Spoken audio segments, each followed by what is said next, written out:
हात र खुट्टा पोल्ने वा झमझमाउने समस्याका विभिन्न कारणहरू हुन सक्छन्। स्रोतहरूका अनुसार यसको मुख्य कारणमध्ये सबैभन्दा सामान्य कारण मधुमेह। रगतमा चिनीको मात्रा लामो समयसम्म अनियन्त्रित रहँदा शरीरका नसाहरूमा क्षति पुग्छ, जसलाई डायबेटिक न्युरोप्याथी भनिन्छ। यसले विशेष गरी खुट्टा र हातमा पोल्ने, झमझमाउने वा सुईले घोचेको जस्तो अनुभूति गराउन सक्छ। शरीरमा विशेष गरी भिटामिन बी12 को कमी हुँदा पनि नसाहरू कमजोर हुन्छन् र हातखुट्टा पोल्ने समस्या देखिन सक्छ। यसका साथै भिटामिन बी1 र बी6 को कमीले पनि नसाको कार्यमा असर पार्छ। यस्ता अवस्थामा हातखुट्टा झमझमाउने, सुन्निने वा पिन र सियोले घोचेको जस्तो अनुभव हुन सक्छ। अत्यधिक मद्यपानले पनि नसामा प्रत्यक्ष विषाक्त असर पुर्याउँछ। लामो समयसम्म धेरै रक्सी सेवन गर्दा शरीरमा आवश्यक पोषक तत्त्वको कमी हुन सक्छ, जसले नसाहरूलाई कमजोर बनाउँछ र हातखुट्टा पोल्ने समस्या निम्त्याउँछ। मृगौलाको समस्या हुँदा मृगौलाले शरीरका विषाक्त पदार्थ राम्रोसँग बाहिर निकाल्न सक्दैन। शरीरमा यस्ता पदार्थ जम्मा हुँदा नसामा असर पुग्न सक्छ, जसलाई युरेमिक न्युरोप्याथी भनिन्छ।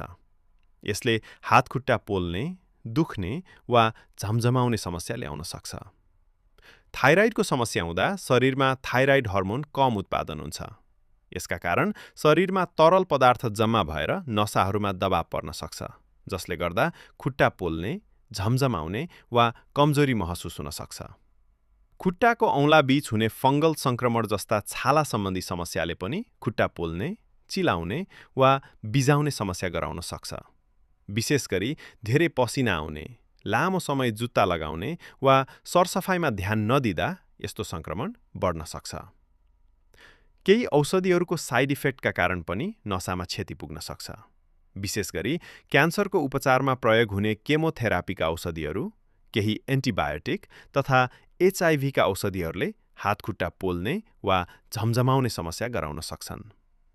यसका अतिरिक्त धेरै समयसम्म एउटै स्थितिमा बस्ने, रक्त सञ्चारमा अवरोध हुने, धेरै कसिलो जुत्ता वा मोजा लगाउने, उच्च रक्तचाप, मोटोपना तथा गर्भावस्थामा हुने हर्मोन परिवर्तनका कारण पनि यस्तो समस्या देखिन सक्छ। यदि हातखुट्टा पोल्ने, झमझमाउने वा दुख्ने समस्या बारम्बार भइरहन्छ, बिस्तारै बढ्दै जान्छ वा दैनिक जीवनमा असर पार्न थाल्छ भने तुरुन्त चिकित्सकसँग परामर्श लिनु आवश्यक हुन्छ। चिकित्सकले रगत परीक्षण, नसाको कार्यक्षमता परीक्षण वा अन्य परीक्षण मार्फत यसको सही कारण पत्ता लगाउन सक्छन्।